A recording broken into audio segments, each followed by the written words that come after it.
The Mech Touch. Chapter 124. Streamer.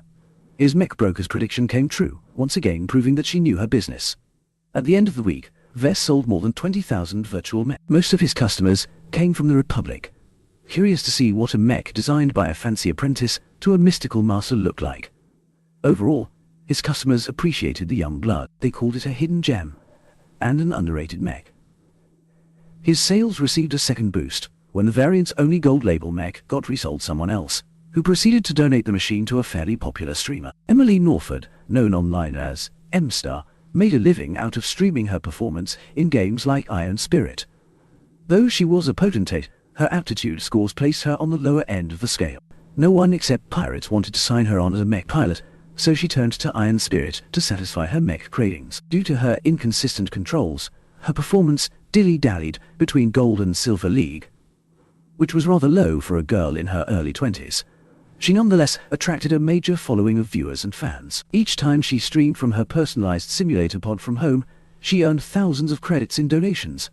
This came on top of the generous subscription fee she charged for extra benefits, such as exclusive interviews.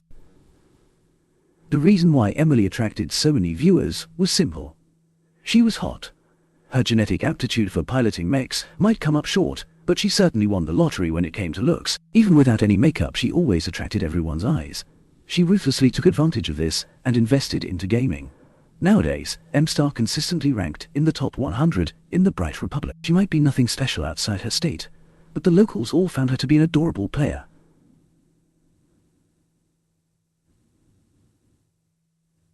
Her fellow citizens cheered when she won a match, and booed when someone stomped her into the ground. Watching her try to overcome her genetic limits was like watching a kitten try to climb up a step just out of reach. Her audience pitied her and encouraged her, while drooling at her skin-tight piloting-suited form. Everyone knew a possibility existed where a pilot could spontaneously break through their current genetic aptitude. Those who scored an E could reach the level of a D. Those who toiled for years as an average pilot with a score of C could break through the level of a B. Even M-Star knew her odds of breaking through wasn't optimistic, but she tried her best each and every day. She came across the young blood's gold label mech when a regular viewer abruptly gifted her account with this mech. The female streamer thought little of the gift, since she received at least a couple of donated mechs a week on average. Still, she smiled to the camera and gave her thanks, even as she read the details of her latest acquisition. Wow. This knight is apparently a limited edition mech designed by one of our Republic's own, M-Star announced, while she put up a projection of the model's appearance and specs. The model is a variant of the Hoplite, one of my favorite mechs. The Hoplite is slow but easy to pilot. She frowned a little when she read that the mech had been redesigned to increase its speed and flexibility. She preferred to pilot slow and heavy mechs, which placed less importance on mechanical control and neural responsiveness. After a few minutes of introducing the mech, Emily finally entered the cockpit. She looked around and seemed impressed by the comfortable chair. That certainly wasn't standard. Her virtual avatar pressed the activation button and sat back as the mech came to life. An explosion occurred in her mind. For a moment, she thought her simulator pod had glitched. She quickly calmed down once she realized the pod's diagnostics showed green. No pain accompanied the hard-to-describe sensations happening in her mind. The mental connection process continued until she found herself in control of a seemingly well-oiled machine. Sorry guys, I got distracted by this mech. It's quite a rush. Emily eagerly tested out her mech. The young blood moved rather sluggish on account of her inferior aptitude, but the chat exploded into shock as Emily slowly practiced her routine. She forgot all about the audience as she once again repeated her moves. The knight responded well to her commands. It made her feel she was piloting a top-quality mech. A strange fog of calm blanketed her enthusiasm. There's no better way to put this baby to the test than to see it in action. The woman hungered for battle. After queuing up for a 50-50 war-torn instance match, she continued to test her mech. First, she tried the augmented dash. Emily yelped for a moment as her mech's feet suddenly sported claws and dug into the ground. Moments later, the mech flew forward with implacable momentum, leaving a sharp trail of red in her wake. This dash is more powerful than I thought. The stock hoplite isn't capable of reaching this distance. I'm also able to maintain my balance during the movement. This mech is remarkably well designed. She also tried the shield bash a number of times. The bash hadn't changed, but the shield released a pressurized cloud of smoke from the sides when hitting something solid. My sensors automatically switch when I complete the bash. It's a good way to confuse opponents if they are solely using the visible spectrum of light. While the emission of smoke had little practical effect, it looked damn cool, and made her feel she was performing a special move. A number of viewers quickly decided to buy the young blood mech on that account alone. The match locked in a moment later. Emily's mech disappeared from her personal space, and reappeared in a waiting area filled with 50 mechs of all shapes and sizes. She recognized none of the nicknames hovering above their heads. She currently played in the Silver League, which opened up matchmaking to the rest of the galaxy, though a slight regional bias was still in effect. Emily ignored the player sporting the crown trying to boss everyone else around. In the Silver League, most pilots were kids who all had a better idea on what to do. Instead, she interacted with her audience, before the start of the match, cut the instantaneous transmission of her stream. The game mandated a delay in any streaming broadcast in order to prevent an active player from spying on their opponents in real time. The delay varied between game modes. For the huge war-torn instances game mode, that delay ran up to 5 minutes, which was why most streamers preferred to play duels. Minutes-long delays broke up any attempt to hold a conversation with their audience. Fortunately, Emily had enough loyal fans to stick around her stream and watch the commercials, many of which she personally showed up. Sponsorship made up another portion of her income. Once the hatch opened up, the gaggle of mechs exited and spread out over an alien planet. The alien foliage and strange animals made it clear that the planet had not been terraformed. Dense clusters of hills and caves hid behind the exotic foliage, offering mechs an alternate approach to their team's various objectives. The goal of Emily's team was simple. They had to capture and hold 3 out of 5 different exotic mineral mines. They were all spread equally over the battlefield, though their team could only take possession of the mines if they held the tunnel. Many artillery and aerial mechs bemoaned the underground tunnels. They still had a use on this map, but the real stars consisted of mechs specialized for close to medium-ranged combat. As a knight, Emily's mech attracted a random assortment of players who wanted to take advantage of her shield. You're a knight, right? Can we tag along with you and hide behind your huge round shield? No problem. I can use some guns to cover my back. Just be sure not to move in front of me. 6 mechs chose to let her take the lead. The motley collection of mechs traversed the alien jungle en route to the closest mine. They all moved at the pace of their slowest member, which in this case turned out to be Emily's mech. No one could help it. A knight always moved slow due to their plentiful armor. Several flying mechs flew over their heads. Her squad members released some potshots in their direction, but the flyers already disappeared over the hills. Stop shooting. Someone hollered over their voice channel. You're wasting ammo and revealing our position. Boo. Sorry. After 10 minutes of careful navigation, they reached the site of their first objective. The tunnel looked natural instead of excavated, which meant that they might be facing uneven terrain and strange turns. M-Star, please take the lead. These tunnels are only wide enough for 2 mechs walking abreast. That leaves us with just enough space to shoot around your sides. It also left her as their squad's punching bag, but Emily often ended up with this role anyway. She sighed with her lovely face, and resolutely piloted her young blood into the natural cave. Everyone switched to alternate vision modes such as night vision or infrared. It painted their vision in various monotonos that leached the color out of their moods as well. Everyone kept their mouths shut as they anticipated danger. At least, they didn't have to worry about a tunnel collapse. The game occasionally turned essential parts of the terrain invincible in order to even the odds, but only in the lower leagues. Just as they approached the mouth of a wider cavern, their world turned bright as a barrage of lasers and shells hit the young blood's shield.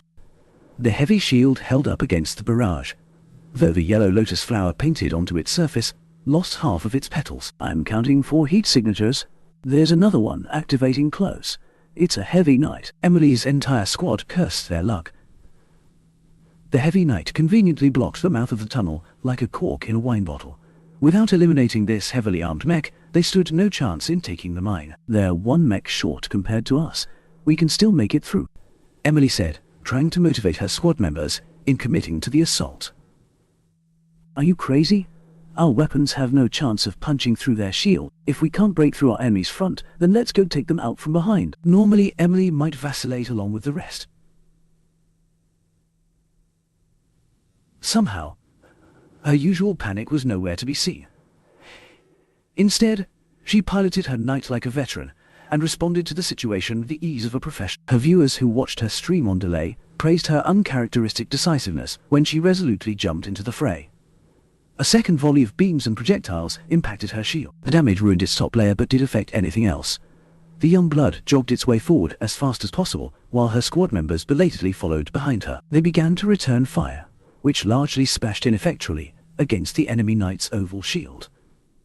It kept the enemy knight pinned down, if nothing else. Emily squeezed her delicate hands into fists and drove her mech forward, not even noticing she moved her mech with fluency above her aptitude. "What are we going to do if we get close?" another female pilot asked with uncertainty tinged in her voice. "That heavy lug is blocking our way. None of our mechs have the necessary throw weight to dislodge him from his position." "Oh, don't worry about that. Let me take care of that," Emily replied. She already planned her next moves. Right now, she was figuring out what to do after she brought her squad into the open cavern. Before they could ask how a medium knight could possibly push around a mech that vastly outmassed her, Emily already started to shift her mech.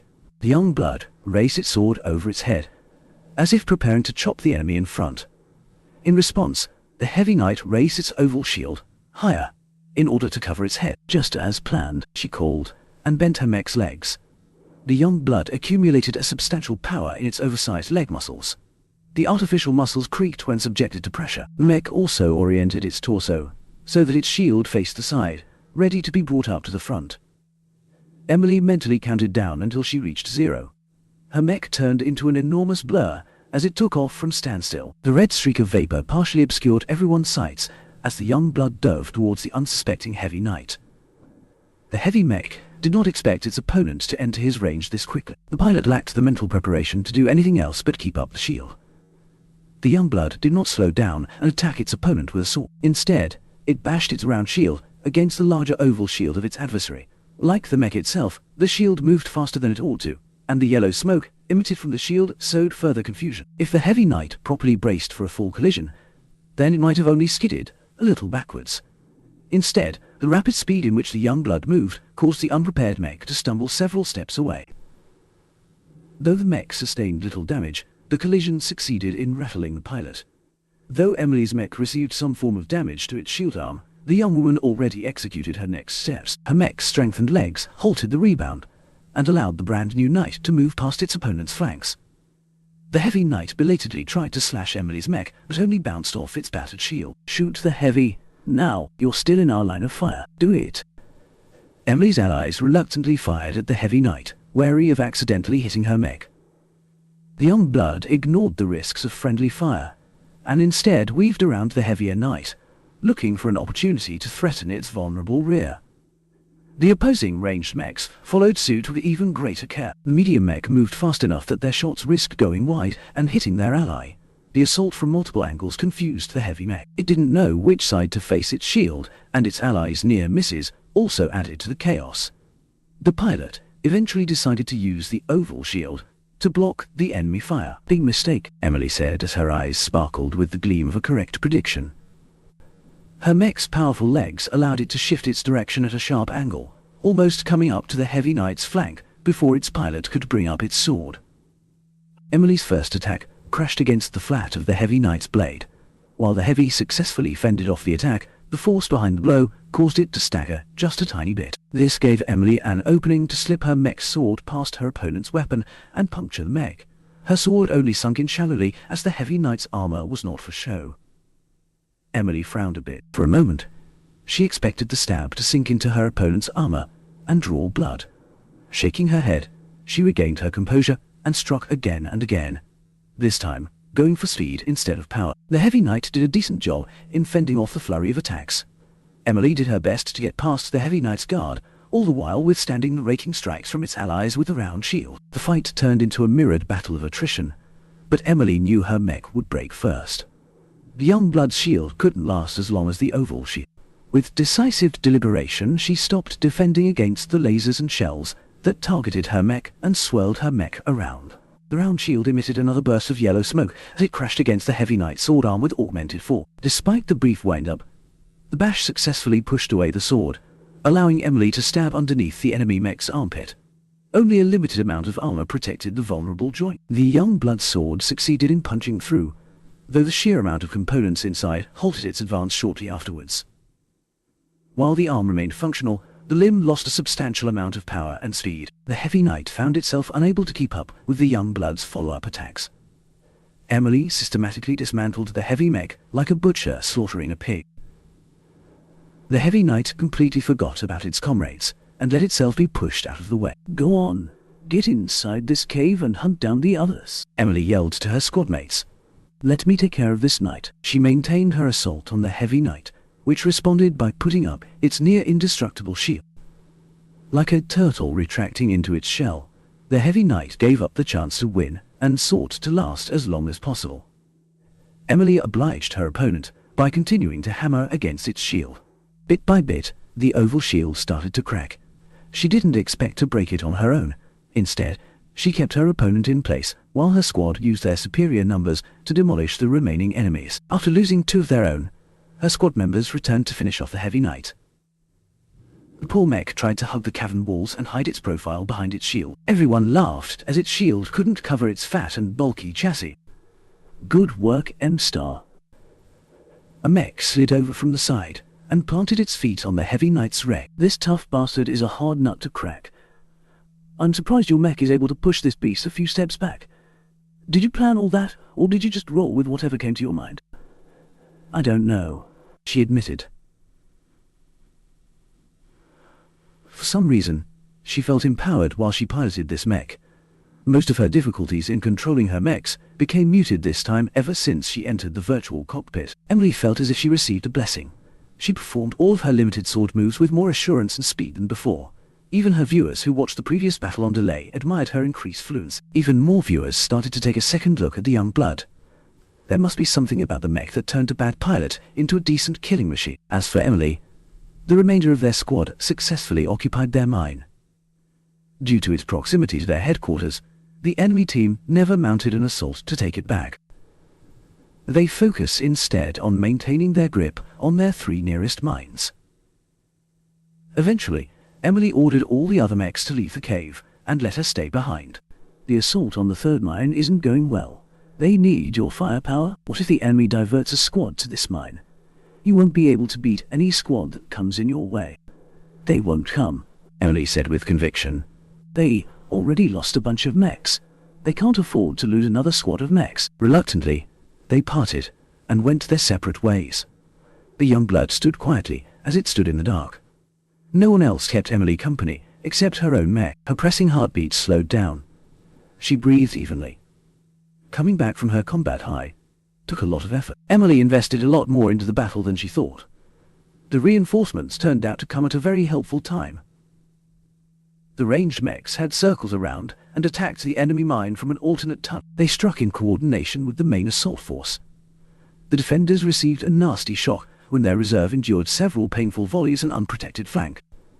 The small disruption grew into a major breach of cohesion as the defenders tried to defend against attacks from multiple directions.